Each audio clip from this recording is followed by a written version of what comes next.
Fala, meus amigos, estamos de volta para tratar sobre embargos à execução, certo? Uma ação importantíssima, um meio de defesa do executado naquelas ações em que se estejam executando um título executivo extrajudicial, certo? Cuidado, porque vamos ver mais à frente a forma de defesa do executado no cumprimento de sentença. Vamos estudar agora os embargos à execução. Primeiro, é uma ação, né? Não é uma petição, é uma nova ação. A prova disso é que ela gera um novo número do processo, tem que pagar custos, né, se não tiver gratuidade. É uma ação, certo? Ela vai tramitando em apenso à ação de execução. Então veja bem, eu tenho um cheque, certo? Eu tenho um cheque que esse cheque foi passado para mim, né? E esse cheque é um título, né? A gente sabe que é um título de crédito e um título executivo extrajudicial, certo? Desde que executado no prazo, né? Existe um prazo, não é ad eterno. Se eu tenho um título executivo judicial vencido, líquido, certo? E certo, o que é que eu posso fazer? Eu posso ajuizar, se eu quiser, eu posso ajuizar uma ação de cobrança. Mas se eu tenho um título executivo, o que é que eu posso fazer? É executar, certo? Então eu vou pegar aquele cheque, vou entrar, ajuizar, eu falo entrar, mas é ajuizar, certo? Ajuizar uma ação de execução, certo? O devedor vai ser citado. Por que citado e não intimado? Porque ele ainda não tem conhecimento do processo, certo? Ele vai ser citado porque o processo é novo para ele, né? Veja bem, não houve processo de conhecimento, né? É diferente da impugnação ao cumprimento de sentença, que ele é intimado, né? Ele é intimado para pagar. Por quê? Porque ele já foi citado anteriormente, porque o título executivo, no caso do cumprimento de sentença, é judicial. Aqui estamos trabalhando com títulos executivos extrajudiciais. Cheque, nota promissória, enfim, contrato celebrado com assinatura do testemunha, tem lá o rol. Isso aí vocês vão ver depois, certo? Então vamos lá. Aí o cara não me paga. O que é que eu faço? Ação de execução. Ele é citado para pagar, certo? Quando ele é citado para pagar, ele pode provar que já pagou, ele pode apresentar uns embargos à execução alegando nulidade, certo? Nulidade de citação, nulidade, excesso da execução, alguma nulidade. Tem um rol que eu vou falar aqui qual é o artigo, para que vocês saibam o que pode e o que não pode alegar, certo? Então veja bem, ele tem um prazo. Que prazo é esse para oferecer os embargos? É o prazo de 15 dias, pessoal, certo? Tem um prazo de 15 dias. Vamos começar aqui a trabalhar com o PDF que está disponibilizado para vocês. Vamos lá. O que são os embargos, certo? Meio de defesa na execução, né, de título extrajudicial.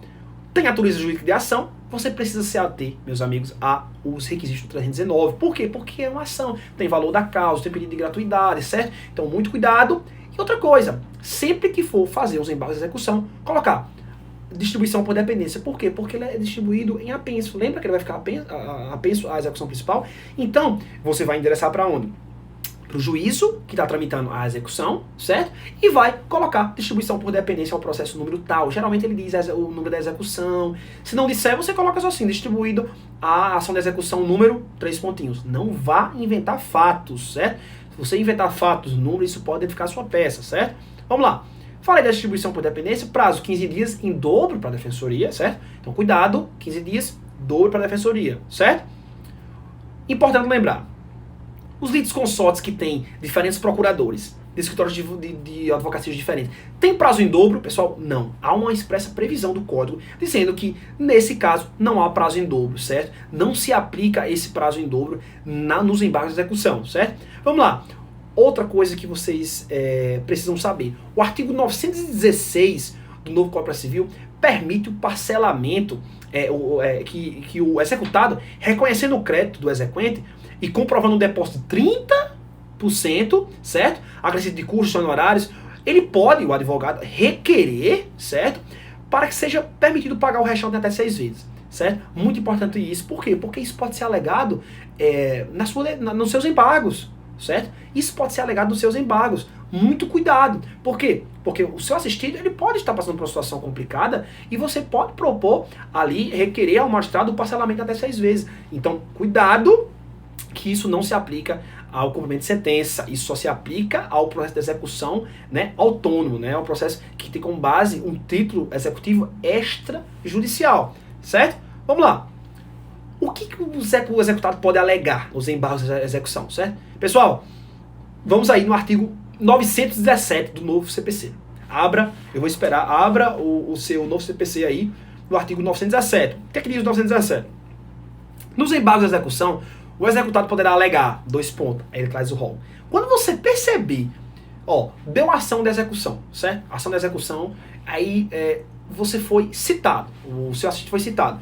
O que você vai fazer, meu amigo? Aí embargos. Você vai logo abrir o seu 917, de cara, para ver o que é que pode alegar, certo? Lembrando que matérias de ordem pública podem ser alegadas independente de embargos de execução, no que chama de exceção de pré-executividade. Mas eu acho que dificilmente caia uma exceção de pré-executividade. Pode ser que caia os embargos mesmo, ou uma impugnação, que vamos ver mais à frente, certo? Impugnação ao documento de sentença. Nos embargos de execução, segundo o artigo 917, o executado pode alegar o quê? Vamos lá. Primeiro, inexequibilidade do título, né? Ou inexigibilidade da obrigação, penhora incorreta, né? Excesso de execução, retenção por benfeitorias, incompetência absoluta ou relativa do juiz de execução. Então aí, tá um rol de possibilidades que se pode alegar, certo? Outra coisa importante, os embargos, pessoal, eles não têm efeito suspensivo. Não tem. A regra aqui não tem um efeito suspensivo. Só que não é porque não tem efeito suspensivo, como a gente já falou, que você não vai alegar. Amigos, você vai alegar, você vai pedir o efeito suspensivo, certo? Porque, veja bem, existe a execução, certo? Vamos lá, existe a execução, certo? O seu assistente está sendo executado. E aí ele lhe procura e tal. Você vai, na qualidade de defensor público, você vai propor os embargos de execução. Quando você propõe os embargos, automaticamente não suspende a execução. Não suspende. Só que veja bem, se tiver motivo, e eu acredito que sempre vai ter um motivo, porque é isso que a peça vai trazer para você, algo que você possa realmente mostrar o seu sangue verde, então é aí que você vai mostrar realmente que está capacitado. Você vai mostrar o quê? Você vai pedir a atribuição de efeito suspensivo. Só que veja bem, abra no artigo 919 do Código de Processo Civil. O que é que ele vai dizer? Os embargos de execução não terão efeito suspensivo. Mas beleza, não tem efeito suspensivo, mas eu posso pedir. Com fundamento em quê? Mas veja bem, o novo CPC aduz que, para atribuir efeito suspensivo aos embargos, precisam provar 2 requisitos. O primeiro, a concessão da tutela provisória. Os requisitos da tutela provisória devem estar preenchidos. Então, os requisitos do artigo 300, certo?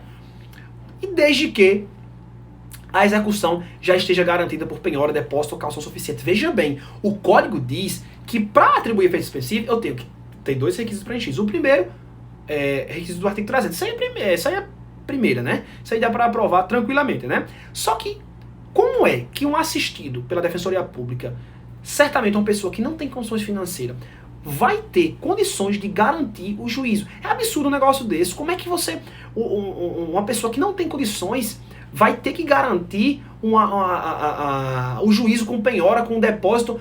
Gente, pelo amor de Deus, isso viola frontalmente o acesso à justiça, a inafastabilidade da jurisdição. Isso tem que ser alegado na sua prova. Então o que você vai fazer? Vai pedir o efeito suspensivo, mas vai dizer que, por ser assistido pela Defensoria Pública,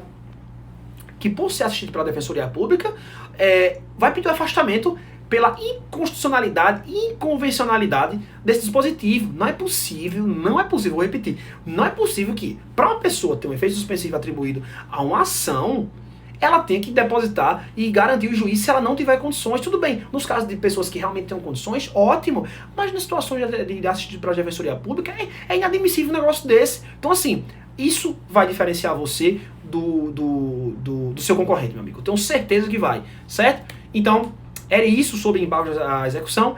Então vamos agora para o próximo vídeo em que trataremos sobre impugnação ao documento de sentença. Até lá, pessoal!